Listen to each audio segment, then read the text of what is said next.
name is Gustavo Perez. I'm the Vice President of Philanthropy and Community Impact at Wells Fargo. We're proud sponsors of this session and the Global Entrepreneurship Session Network. Today, it's my privilege to open up our masterclass session, Building Winning Teams.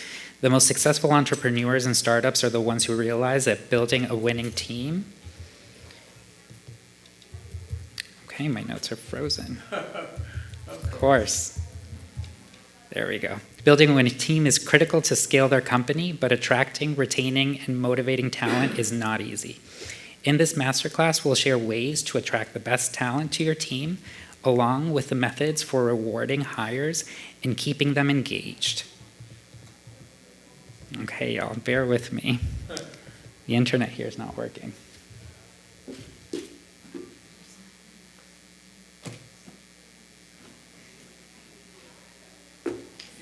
Underneath your laptop, I took out a pen and a paper and I wrote my notes in. Yeah, I see them. Just in case that happens. Bear with me, y'all.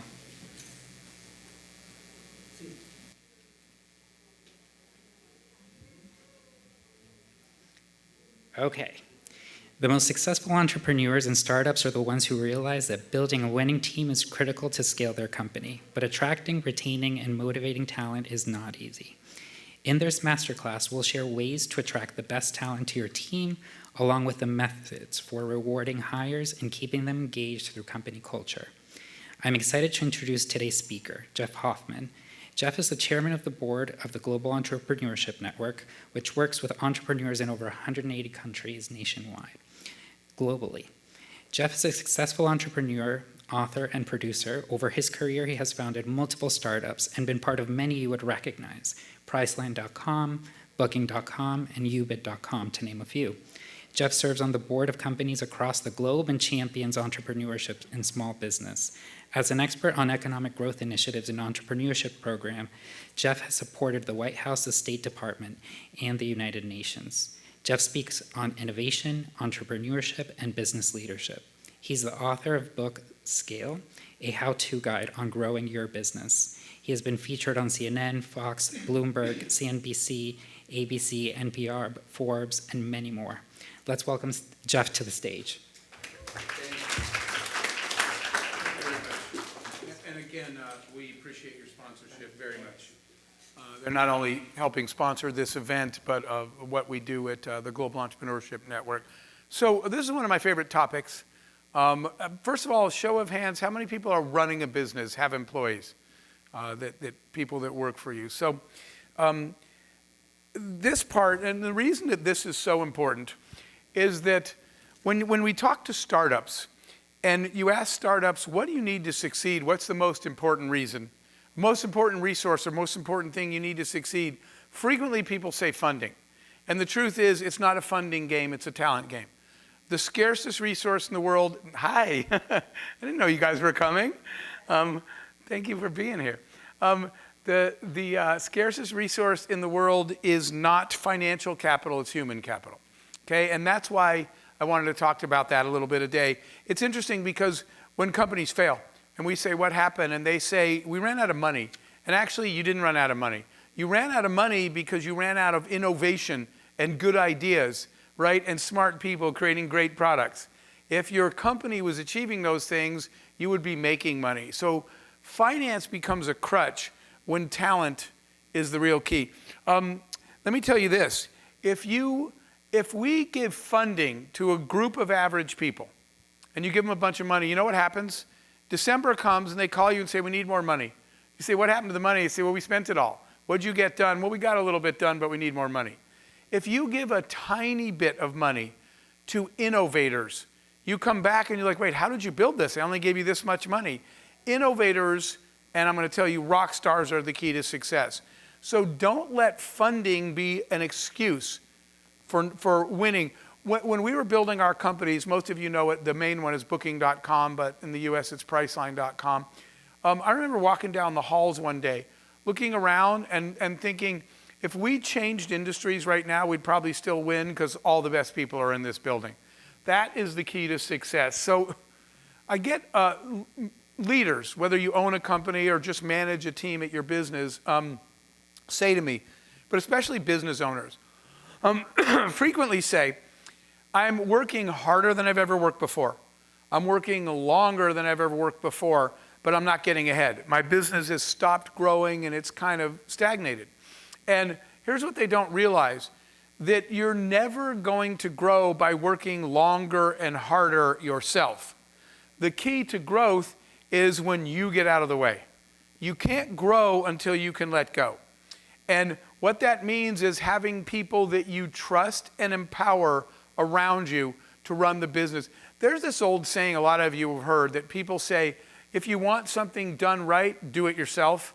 That's actually the worst advice ever, right? I made a joke one time and I told people, I'm going to start doing my own dental work because if you want something right, do it yourself. And he's like, shouldn't you go to a dentist? And I was like, wait, that's counter to that logic. Why do you think that applies in your business? It doesn't, right? It's the same thing, that the key to success is this. It's surrounding yourself with people smarter than you. So I used to think that my job, and I'm telling you that for me, my success didn't happen in our companies until I stopped just running the business. I remember a day, when you think about it as a leader, I remember a day because my daughter came up to me and she said, "Are you the boss?" And I said, "Yes." And she said, "What, Ivan?" Hello, my friend. She said, "What do you do all day?" And as the boss. And I said, "What do you think I do all day?" And my daughter said, "You just walk around and tell other people what to do." Well, that's kind of what we think leadership is, right? But the truth is that real leaders don't create followers. Real leaders create other leaders. That's a different job description. One day I woke up and I said, wait, my job is not to tell people what to do. My job is to find people smarter than me and help them grow past me. So I rewrote my own job description. And I said, what I need to do is surround myself with people smarter than me. The key to that, by the way, is you have to recognize that you're not as smart as you think you are. Here's this crazy thing that for entrepreneurs, you know what's one of the worst things that happens to you? Success. You know why? Because when you have a small business, you wear all the hats. You're doing finance, you're doing sales, you're designing the product, you're doing marketing, right? You're paying the bills, whatever, and it's going well. So you look at yourself and you say, I'm pretty good at this stuff. You're wrong. You're good at one thing, right? I have never hired an engineer who did the engineering, and then he did all my taxes, and then he wrote my marketing copy. It doesn't happen. Engineers do engineering. Dentists do dental work, right? Accountants do taxes. So why do you, just because you think you run the business, think you're good at everything? The key is to find the one thing. Each of us is really only good at one thing. Find yours, and then find people smarter than you for every other piece of the business and get out of their way. That's what we're going to talk about today. By the way, I'm a software engineer, and it wasn't until I hired way smarter software engineers that I found out I was not a good one. My team said to me, Jeff, I said, what? And they said, stop helping us. And I was like, dude, we have to write code. And they're like, yeah, anybody but you. I said, okay, it's my company. And they're like, right, we're all really good at this, and you're not, do something else. That was a hard day for me. And I said, what do you guys want me to do? And they said, none of us know what marketing is, figure that out. The whole rest of my life, I've really been the marketing person. I run my marketing meetings at my company. I don't run any other meeting, right? So when people are telling you, you're the owner, you're the CEO, you're the boss, you should know everything in your company. You're not any of those things. If that's true, you're the bottleneck. You're the inefficiency. You grow when you find people smarter than you and you trust and empower them. I have people that come in my office and ask me a question, and I say, I have absolutely no idea. Go ask Gustavo.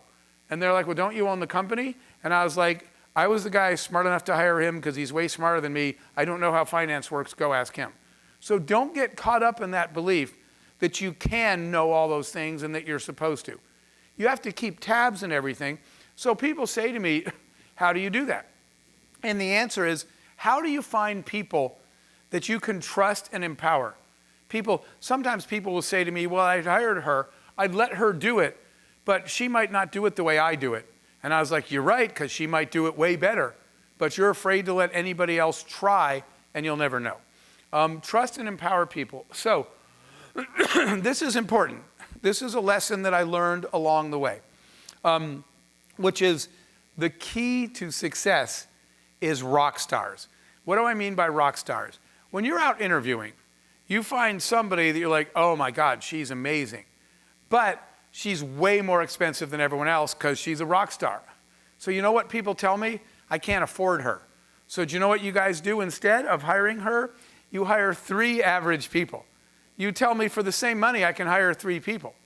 And here is the big secret. Again, you can't build greatness on the backs of average people. So taking your money and hiring 3 people, because you have enough money to hire 3 people, 3 average people does not take you to success. Take that money and stop hiring average people. Hire less people and spend your money on rock stars. So again, when people say, I can't afford her, I say, okay, so you're just going to hire 3 average people. Don't do that. Spend the money on the rock stars. 1 rock star outperforms 4 average people. They're smarter, they're more innovative, they're more passionate. Hire rock stars. I just wanted to tell you really quick, this was a story that a guy came into my office for an engineering job. And when my team said, we want to hire him, we think this guy's a rock star. And he came into my office and he sat down and I say,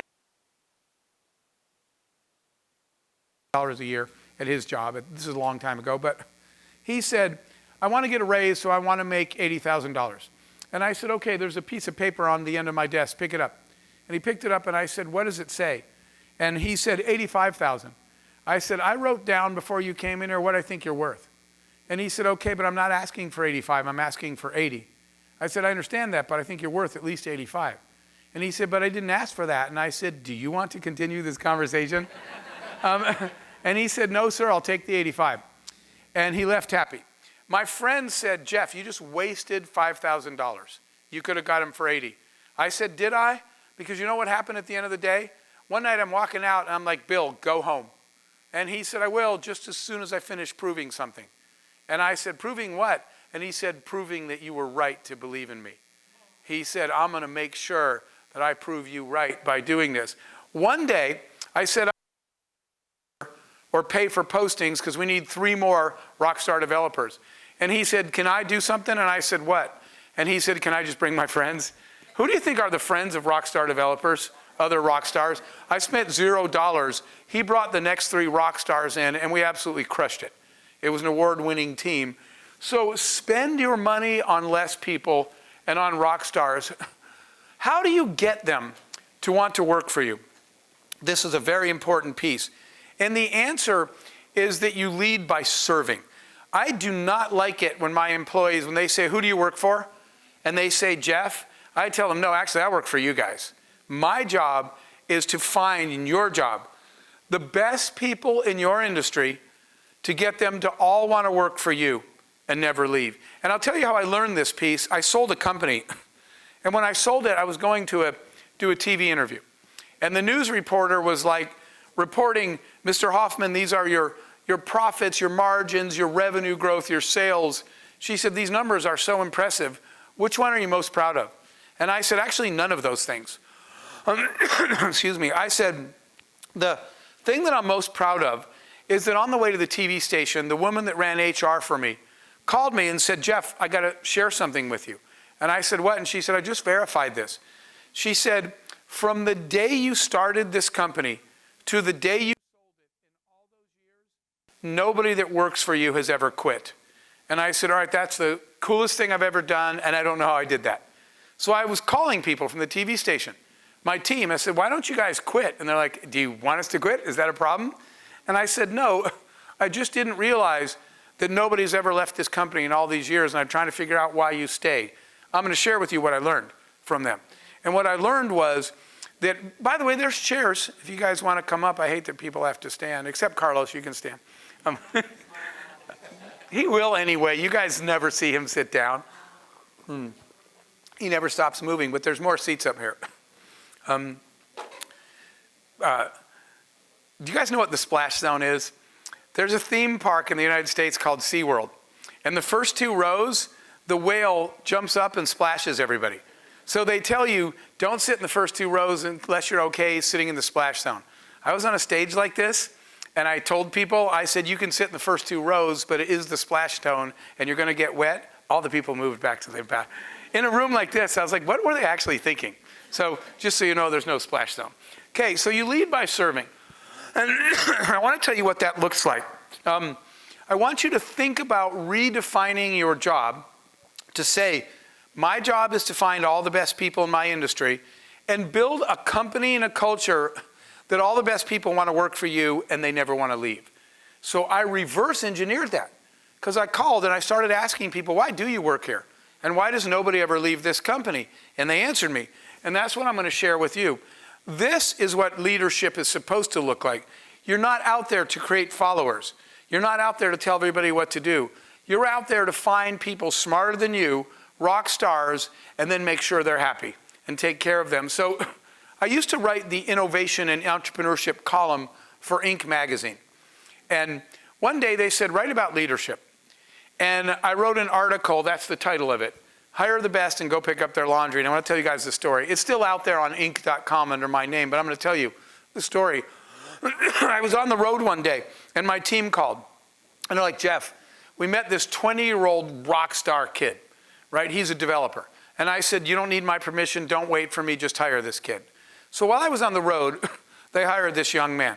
By the way, it was interesting because we were using a software product, and every time we needed help, we called their help desk.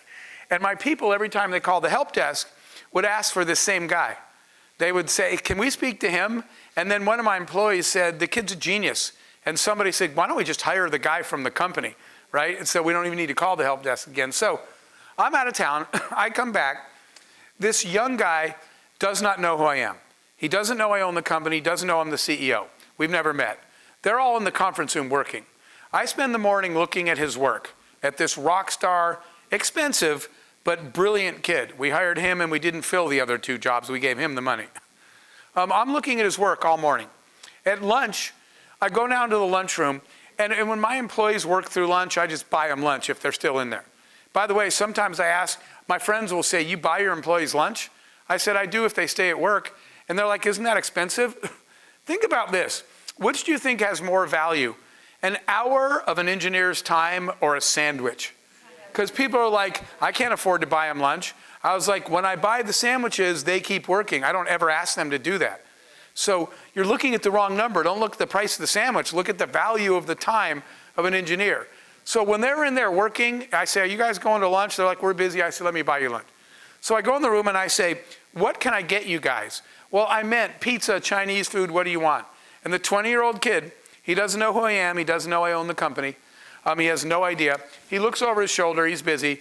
And he says, can you go pick up my dry cleaning? Well, all the air went out of the room. I was telling people that in the movies, when the soldier steps on the landmine and it goes click and everybody freezes because everyone knows what happens next. He's going to blow up. They're all looking at him. They're all looking at me to see what I'm going to say. And I looked at this kid. He, again, doesn't know who I am. And I said, where's your ticket? And he said, the ticket for my laundry's on my chair. So I left.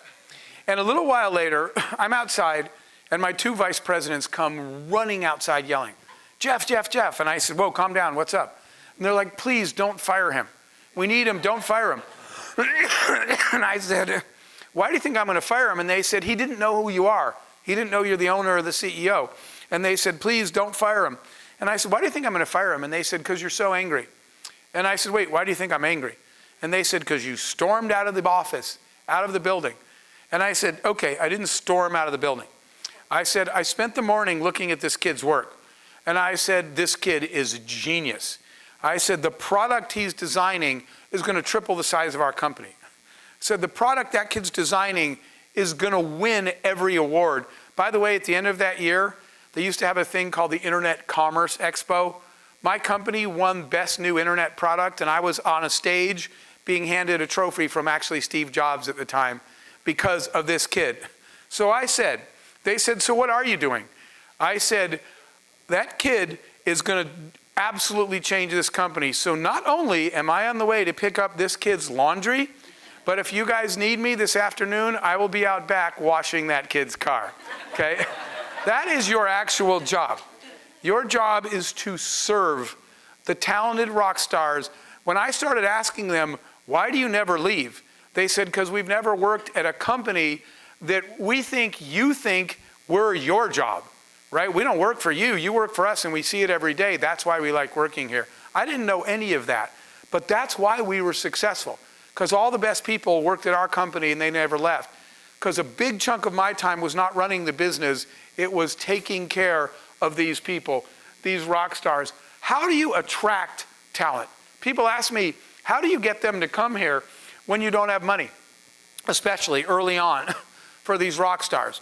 Well, here's an important thing to note. Rock stars want something more than their salary, okay? Because they already know that they're going to get paid. They're never going to have trouble getting a job because they're the rock star. Everyone's offering them jobs. So how do you attract them? Because they want something more than just their paycheck. By the way, the rock star knows that their work is making your company successful, and they want to be part of that. They don't just want a paycheck. If they do, they're probably not a rock star. Real rock stars say, I'm going to make your company 3 times bigger. Do I get a piece of it? They actually want part of their success. That's one of the first ways to tell. So here's a lesson I learned about employment. This guy calls me one day, and he said, I'm building a company, and I'm the CEO, but I need a president. Could I interview you? And I started to say, I have my own company. I'm not, no thanks. But I realized something. Probably everyone in this room that owns a company interviews people and hires them. And if I were to ask you what % of you have an HR training and have been trained in interviewing and hiring, none of you do. I'm a software engineer, but I hire my people. I have no HR training. So it suddenly occurred to me, am I even doing this right?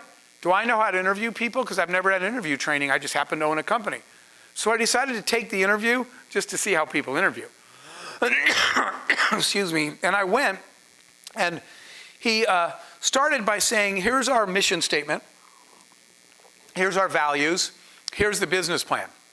And then he said, here's a job description, and here's a salary. So if you listen to all that, here's what I heard. This is my dream, my company, my idea, my goals. Here's a list of tasks you can do for me, a job description. If you do them, I'll pay you. If not, you're fired. And then he's like, so is that inspiring? I said, yeah, no. And he said, well, what did you hear? I said, what I heard is you want me to work really hard 8 days a week so that one day you can buy the boat you always dreamed of. And he said, I didn't say that. I said, you kind of did. So I got in the car and I started thinking, how do I interview? Do you know what I do? I tell you about my company. Guess what? That's not your dream, it's mine. I tell you about my mission statement. That's our mission statement, the company. You didn't wake up wishing that my company was successful. And so I realized that at that moment. So I'm going to tell you how I hire people now. I don't ever start by saying, let me tell you about my company, our company. Let me tell you about the mission statement. Let me tell you about the job description. I do the opposite.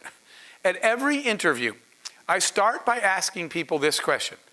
I say, can you tell me one thing you need to achieve with your life, one dream of yours, so that one day when you look back, you can say, my life was successful. Tell me what would make your life successful. Let me tell you what happened the first time I did it. I was interviewing an engineer named Chris. And I said, Chris, before we start, I need to ask you a question. I've never done this before. I said, tell me one thing you need to accomplish with your life so that you will consider your life a success. You know what I thought he was going to say? Jeff, I'm an engineer. If this is some kind of California meditation, Zen, right? I thought he was going to make fun of me. And he said, oh, that's easy. He said, buy my mother a house in Florida, fully paid. I said, whoa, that was really specific. I said, what's your story? And Chris said, I grew up in a trailer, okay? And in the US, obviously, you know we have mobile home parks. Chris said, we were the poor people in the poor people neighborhood. A mobile home has rooms. The bedrooms have doors. There's a kitchen, a living room. They have rooms with doors. A trailer is just a bedroom. It's only one room. He said, we lived in an old Airstream trailer. He said it was so old that the walls rusted and there was holes in the side. They lived in Pennsylvania. He said we were so poor that my sister and my mother and I only had one blanket. This is his job interview, by the way. And he said, in the winter, the snow would come through the holes, so I would take the blanket off my mom and I would put it over the wall to block the snow. And he said, then I would lay there all night watched my mom and my sister shiver, and he said, I would tell myself, someday, somehow, I will work so hard and be so good at what I do that I'll be successful enough to buy my mother a house fully paid in the warm Florida sun as a thank you for the sacrifice this woman made by being my mother. I said, Chris, you're hired. He said, you didn't interview me. I said, yeah, I interviewed you. Guys, people that are driven by passion and purpose far outperform people driven by paycheck. If the root of your conversation is salary, that's an employee. If the root of your conversation is, I come in here every day. You know what I did? I printed that picture. That's a picture of a house in Florida. I put it on the wall where Chris works. The next day, all my employees came in, and they said, what is that? I said, that's the reason Chris comes into this office every day. What's yours? And I got an idea. I walked around, and I had that conversation with everyone that works for me.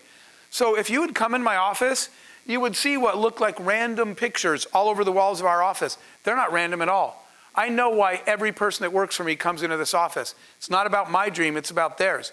Do you? And I don't mean literally, but generally when I have this at companies, they have no idea. You don't know why those people come in and work for you. You know that they come in to do their job to help your company achieve.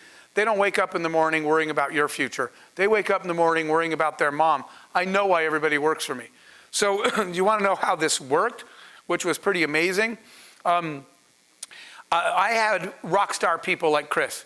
Chris, one day when things were going bad, he came in my office and sat down. And he said, I hear we're having some trouble.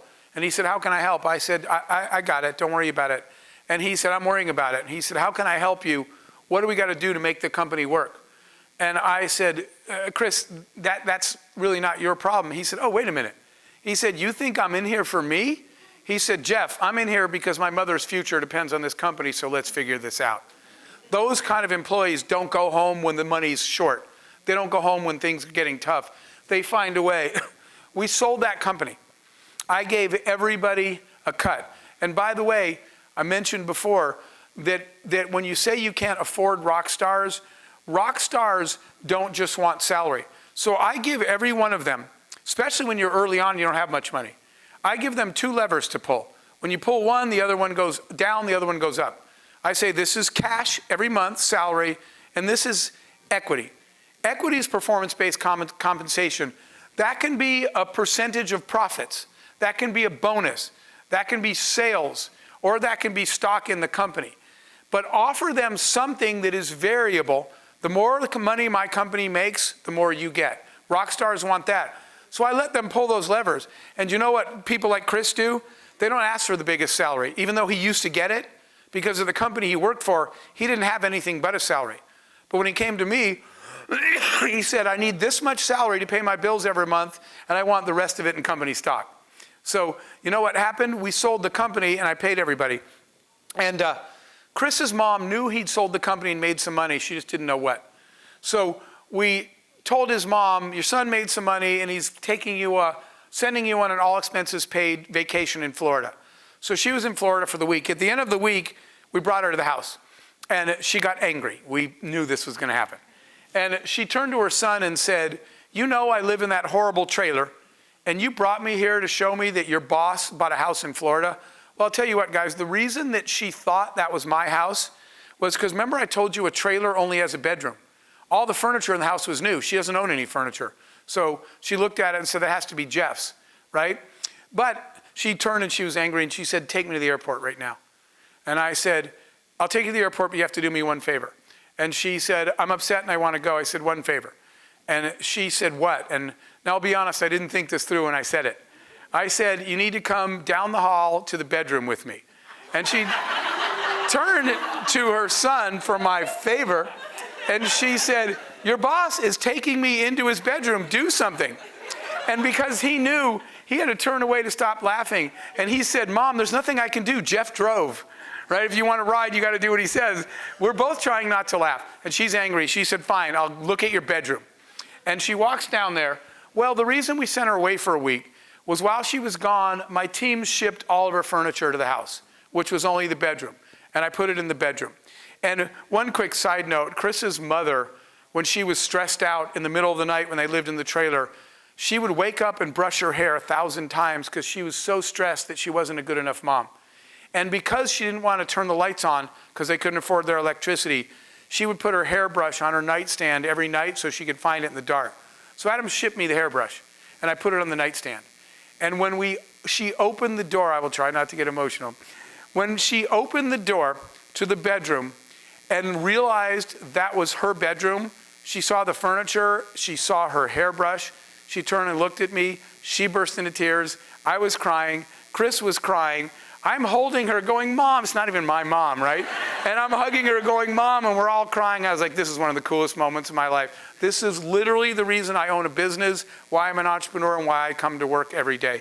It was incredible. And it ended by Chris doing something I never saw coming. He looked at his watch, and I thought he was going to say, I'm good, my mom's taken care of, it's been great, Jeff, thank you for everything. He looked at his watch, and he said, we should go back to the office. I said, you want to go back to the office? He said, let's go back to the picture wall and see who's next. If you have people like that, you are going to beat your competition. Lead by serving. Find out what people care about in their lives and create a path. Greed doesn't work. People say, protect all your equity. Don't give anyone stock in the company. Congratulations, you own 100% of nothing. Or you could own a real small percent. Now, it grew to this, not back when we built it, but our company, Booking.com, was a little tiny startup, right? Our whole company with a handful of people on a table, and the company today is worth $130 billion. So do you want to own a little piece of that, or do you want to own 100% of a $10 million company? Greed doesn't work. Sharing for rock stars and giving the best people a piece of the company is how you get to that unicorn level, not by not bringing, they're not going to come in just for a salary. Okay, so that's why we talked about trust and empower. And I just put this up to tell you what this looks like at the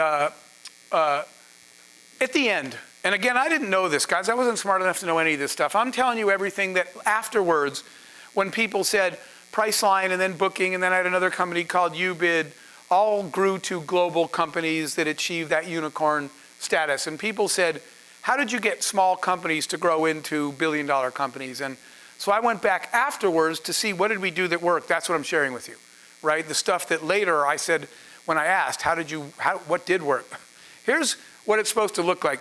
Tell you the story quickly. I go in my office one day, and I sit down, pull up my calendar, and we used Outlook back then. And Outlook is down. My screen's blank. So I call my assistant. I said, yeah, Outlook's down. And she goes, Jeff, it's not down. And I said, it's not working. And she said, why do you think Outlook's down? I said, my calendar's completely blank. She said, Outlook's working fine. So why is my calendar blank? She said, because no one wants to talk to you. And I said, wait a minute, I've spent my whole life with a million meetings and problems. And I said, how could I have nothing on the calendar? And she said, I don't know, but no one needs you right now. So I'm a little depressed. So I go down the hall, and I'm trying to find something to do in my own company. And I walk into the product development. They're all in the conference room. We have 3 conference rooms in a row. And I said, hey guys, I'm looking for work to do. I said, what's up? And they're like, Jeff, we're right in the middle of a code review.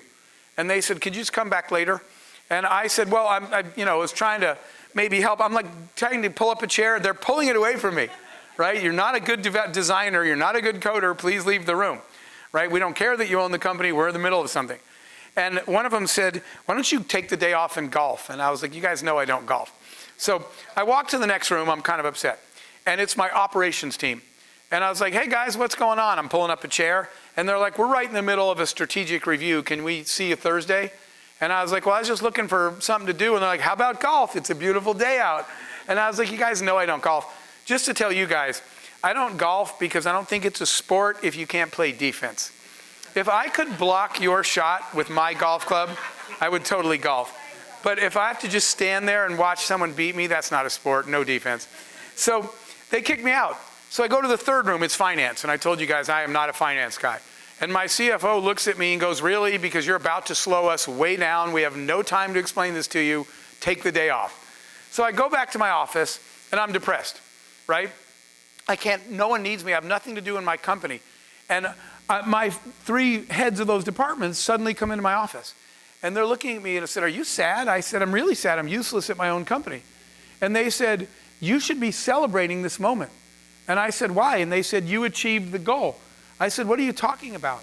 And they said, the reason you have no meetings on your schedule at all is because this company is kicking ass. They said, every one of us knows our job, you've empowered us, and the company is doing so well that we don't have any problems. And they said, that's why your calendar is blank, because we're cruising right now, and we're crushing it. And they said, we're all the right people for the right jobs, and you let us do our thing. And I said, so what am I fired? And they said, no, you're promoted. And I said, to what? And they said, you're now free to go back to being our chief dream officer, because it's your dreams that started all this. And I said, what should I do? And they said, we know you want to attack Europe next. And they said, why don't you spend the next 6 weeks exploring the markets in Europe and come back and give us a strategy? Your job, you are not important when you go to the beach and your phone rings and you say, sorry, I'm important, I'm the boss, I got to take this. You're not important, you're inefficient. What you should be proud of is, I can go to the beach and no one calls me. No one calls me because my people are better than me at their jobs. I have such an amazing company that I built and team that when I go on vacation, my phone doesn't ring. You're not important because they call you, you're inefficient. Sorry if that hurts your feelings, but it's reality. Your job is to design yourself out of a job. The day you can walk out of the office and tell them, I'll see you guys Monday, like, cool, we'll call you if we need you, and no one calls, you're a good manager. Does that make sense to everybody? That's how I realized that. My team's like, why are you sad, right? We're killing it. I did not know that then. That's your real job. So 2 more topics we're going to cover. How do you find these rock stars? So I explained to you that talent is the key to success. Rock stars are how you get there. Stop giving your money to average people. Hire a smaller team of more expensive people. You don't have to spend only cash on expensive people because they want a share of success. So either do it with profits or bonuses or equity, right? Giving away parts of your company. By the way, one more quick thing about equity before we go to how to find rock stars. One day I got a phone call from our receptionist at the front desk. She's an hourly employee, not a professional salaried job. And one day her husband called me. And I'm like, hi, who's this? And he said, this is Rebecca's husband. And I'm like, my first thought was something happened to Rebecca, because I've never spoken to her. Is she okay? He said, she's fine. He said, I'm the one that has an issue. And I said, what's the issue? And he said, I need you to talk to my wife because she completely misunderstood something and I feel bad. And I said, what happened? And he said, after your meeting today, my wife thinks she has stock in the company, and I know she's an hourly employee and obviously doesn't have stock. And he said, will you explain to her that whatever actually you said in the meeting? And I said, wait, your wife thinks she has stock in our company? And he said, yes. And I said, I said, I know what happened. And he said, what? I said, your wife thinks she has stock in our company because I gave her stock in the company today. And he said, hold it, I'm a vice president. And I was like, that's your problem. I said, your wife is now a shareholder and you're not. And he's like, I've been there 14 years. I said, talk to your boss. And I said, your wife is a shareholder. He said, how did you get that past the investors? And what you have to realize is stock's not just money. I called the receptionist in and I said, I know you're an hour employee, but I want to give you these shares. I didn't ask my investors. I took them out of my stock. And I just gave her some of mine. The amount of shares, she's never had a share of stock in her life. That small amount, it's nothing to me. To her, it was life-changing. And the next day, I come in the office and my VP of sales is out front talking to somebody, and he is drinking coffee and he sets it down on the front desk and he leaves, and Rebecca goes, whoa, whoa, whoa. And he said, what? And she goes, you're going to clean up that coffee. And he said, geez, you don't have to act like you own the place. And everybody started laughing. She goes, yeah, I do. The attitude, for a few shares of stock, she's an owner of that company. And by the way, that stock to you, might not have changed your life. We sold the company and her family bought their first new car ever with the money she made from the stock. So how do you attract rock stars? The answer is you have to hunt for them. I'm going to change your job description again. I already told you that part of my job description is growing leaders, not running the company. Is serving people. But the other part is hunting talent. The rock stars are not going to wander into your office and say, please hire me.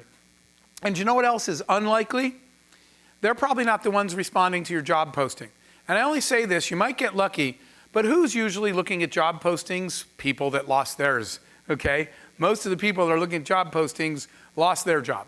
The rock stars aren't doing that. They have 5 people trying to hire them. They're not looking at job postings. They're not coming in your office. So how do you find them? You go to them. And let me explain what talent hunting looks like. Oh, that is that picture. So one day, I was thinking about that HR thing. I told you, I interview my own employees because I own a company, but I've never been trained in interviewing. And I had one time where an employee came to me and said, 2 of our employees are arguing and I think they're going to fight. And I said, fight? And he's like, you better hurry. So we're running down the hall. And he said, what are you going to do when you get there? And I said, I have no idea what I'm going to do when I get there. I'm a software engineer, right? I have no training in resolving arguments with difficult people, preventing fights. Who taught me that? No one. I'm like hoping the hallway's a little bit longer because I don't have a plan yet, right? So I was like, I need an HR professional. And the same way I told you guys, don't pretend you're good at everything. Get people smarter than you. And I was finally at that point where I said, I think you can afford someone to run HR now. So I called around, this is talent hunting, and I asked people, I said, where do HR people hang out? People in the human resources. And everybody kept saying this word I never heard of called SHRM. And I said, what does that word mean? And they said, Jeff, it's not a word, it's an acronym. So I looked it up. It's the Society of Human Resource Managers. So I went to the website, and on the website, it said, don't forget to sign up for our annual conference. So I signed up for the annual conference. I flew to the conference. There were 1,000 people. It's more like 1,200. Of those 1,200 people, they all had a green badge. Green means you're an HR executive. You work in the field of HR. My badge was red, okay? And it just said CEO. So I walk out there in a sea of 1,000 people, and they're all like, hey, why is your badge red? And I said, because I don't work in HR. And they're like, then what are you doing at the HR conference? And I said, honestly, I'm shooting fish in a barrel because there's 1,000 of you and I need one HR person and I'm not leaving until someone comes home with me. And they were like, oh, that's actually pretty smart. So now I'm looking around the room and I'm like, I can't interview 1,000 people. So think about this. Who are typically the speakers at a conference? They're people that are the experts in that industry, right? I don't think you usually bring on people that have failed miserably in your industry and said, tell people how you do it. So I looked, there were 9 speakers that day. So I went from 1,000 prospects to 9 targets. I circled the speakers. Then I noticed at lunch that there was, the lunch speaker was named Angela, and she was receiving the HR Executive of the Year for the whole United States. She was that year's honoree, so I triple circled her. Well, here's where the plan went wrong. After she spoke at lunch, everybody went up to her. So I couldn't get anywhere near her. I was standing in the back there. But all of a sudden, just like you're doing now, eventually they came on the PA and they said, all of you attendees paid for workshops, please go to the workshop you paid for now. The whole room emptied. So there's only me and Angela. So she walks back up to the podium to get her laptop. And she's putting it away. And I said, hi, Angela, I'm Jeff. And she's like, kind of like, whatever. She's this rock star, right? She wasn't rude. She just didn't really care. But she glances over and she's like, hi, Jeff. She's putting her laptop away. And she goes, wait, why is your badge red? And I said, because I'm a CEO. And she said, what are you doing here? I said, I need someone to run HR. And she was, yeah, funny. She said, did you not see the award I just won? I work for an amazing company. I have a big salary. I work for a big Fortune 500 company. And I said, this is the part I told you that the only compensation isn't cash, isn't salary. Now, I have to admit, guys, especially as a sports fan, I have this problem with trash talking, okay, of just saying it and see what happens. So I said, okay, Angela, never mind. She's like, I'm not interested. I'm not looking for a job. Don't waste your time talking to me. And I said, never mind. And I said on the way out, I'm walking, I said, congratulations on your new house. And she said, what? Why would you say that? That's a weird thing. And I said, I assume you bought a new house this year. She said, why would you assume that? I said, I Googled your company and they had a record year. She said, what does that have to do with me? I said, well, do you think that a big reason they had a record year is you? And she said, I guess I never thought of it that way before. And I said, well, think about it. And she said, well, yeah, I built the team. And I said, so they had a record year because of your work? And she said, I guess yes. And I said, so I assumed that you made enough money, a bonus, to buy a house. And she said, I got my 3%. And I said, ooh, that, like that hurts, right? And now she's mad at me, like, leave me alone. I was having a good day till you came in here. So I started walking away, and I took one more three-point shot, one more shot on goal on the way out the door. I said, I'm sure your boss is building a new house. And she whipped around. I would made that up. She said, how did you know my boss built a new house? And I was like, oh, I hit a target with that one. And I said, I just assumed he did because of your company's record success. She said, my boss is building a huge new house. And I said, right, with the money you made. And now she's angry. And I'm walking out and she goes, do you have time for lunch? So I will tell you guys, Angela ran HR for my next 4 companies. She did come back with me. She was an absolute rock star. She did extremely well because she owned a piece of every single company. I didn't pay her anywhere near her salary, but when she went and told her husband, I'm going to take way less salary, but we're going to be the ones building the house next time, that actually happened. So hunt for talent. Go find people. What I would do is one Friday a month, I would tell my team, I'm not going to be in the office today, I'm talent hunting. One time I needed engineers. I asked people where engineers go. There's this thing all over the world called Tech Meetup. It's everywhere. They have them here too. So I looked it up. There was one nearby. You pay $15, you pay for pizza and beer. They closed a pizza restaurant. There were 200 people in the room.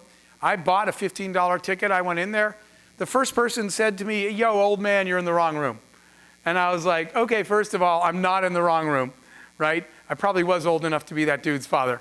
But I started it because I actually stood up on the table and I said, I have an announcement to make. And they're all looking at me because I looked official, I guess. Maybe it was the beard.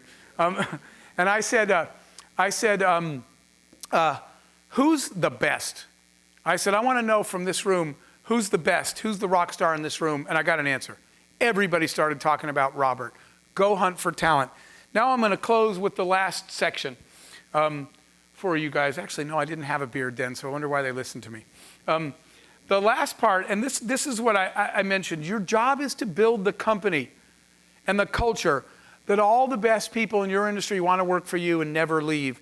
That is different definition than I'm the boss, I tell people what to do. I'm the boss, I build the culture and the environment that attracts good people. Then I work really hard to make sure they're happy there and they don't want to leave. So let me tell you the last piece, excuse me, which is culture.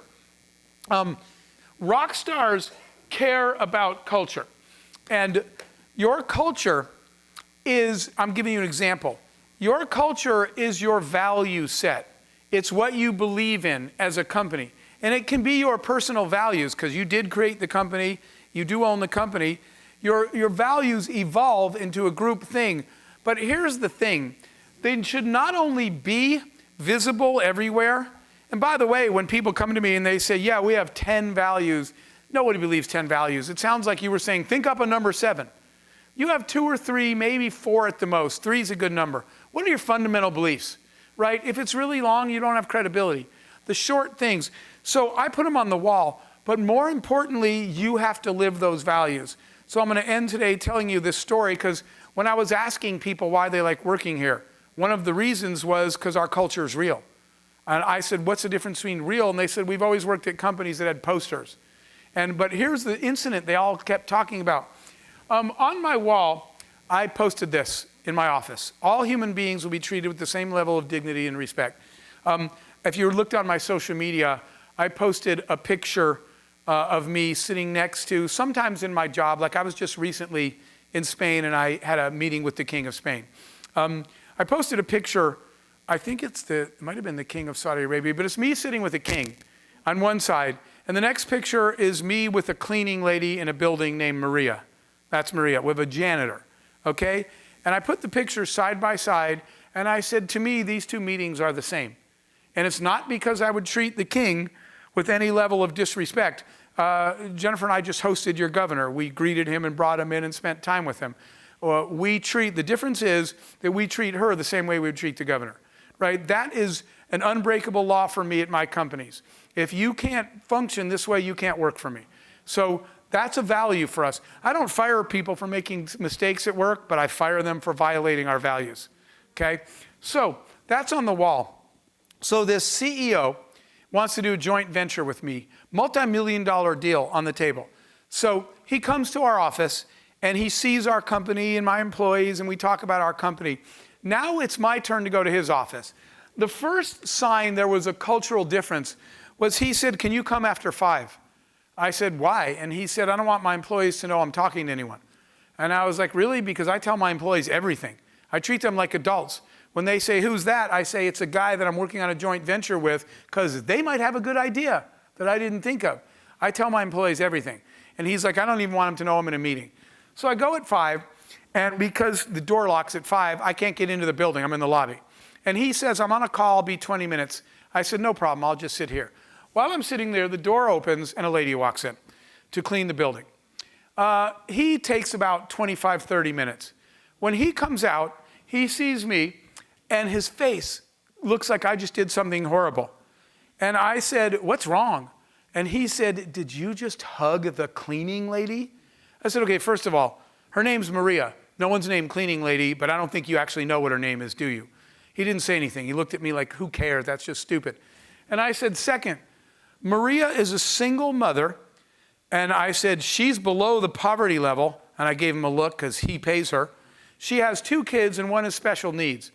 I said, "Maria did not know that the state provides free care for special needs children if you're under the poverty level." And he's still looking at me like, "Why are you telling me any of this?" And you know what he said at the end? He said, "What did you give her?" I said, "My phone number." He said, "Okay, wait a minute. You're the CEO of a multi-million-dollar company and you gave your phone number to the cleaning lady." I said, "Again, her name is Maria." And he said, "Why would you do that?" And I said, "My employees are picking up Maria at your office tomorrow and taking her downtown. We're going to bring her clothes, food, and my team is going to enroll her in the special ed program for his children." And he just shook his head like I said something disgusting. And I said, "All right, well, good luck with your future." And he said, "Wait, we're not doing our meeting?" I said, "I'm pretty much had all the meeting I need right now." And I just walked out.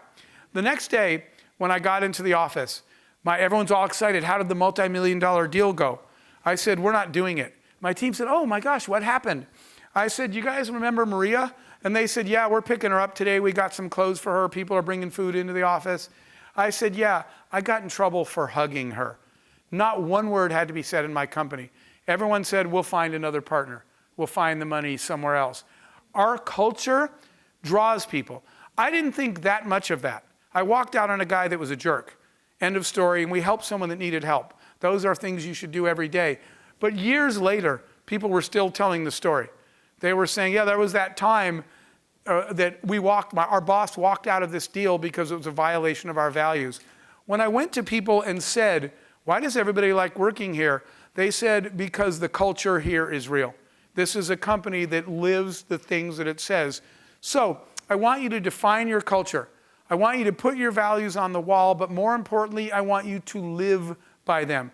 Create a culture around a set of values because it's the law of attraction. Good people are attracted to good environments. They care. The person that only cares about the paycheck, by the way, I had to fire somebody, one of my best salespeople, because remember I told you about Rebecca, the receptionist? One day I was walking by and he said, "Get me coffee." And I was behind him and he didn't know. And I said, "Excuse me?" And he said, "I'm busy, I need coffee. She's the receptionist, she needs to get it." I said, "Yeah, back up. Well, it doesn't work that way." He goes, "Jeff, I'm a vice president of the company. That's an hourly employee. I'm busy." I said, "I don't care." He said, "You're kidding me." I said, "Not only am I not kidding you, but you're on a 30-day probation now." He thought I was joking and we let him go 30 days later. And my employees said, when Paul didn't believe me, when I called him in and I said, "You don't have to come in Monday." He said, "I outsell all salespeople in this company 3-1. I said, "True, but you out-asshole them 10-1 and you can't work here anymore." And my employee productivity went up. And I asked people, "Wait, I fired the most productive guy. Why is our productivity up?" And they said, "Because you removed the big dark cloud that was bringing everybody down." They said the negative energy he created was hurting all of us. Now that he's gone, and now that we believe in you, because you actually let a guy that was making you money go because of the way he treated us, they're like, we like working here even more, and our energy level went up. Create a culture and live that culture.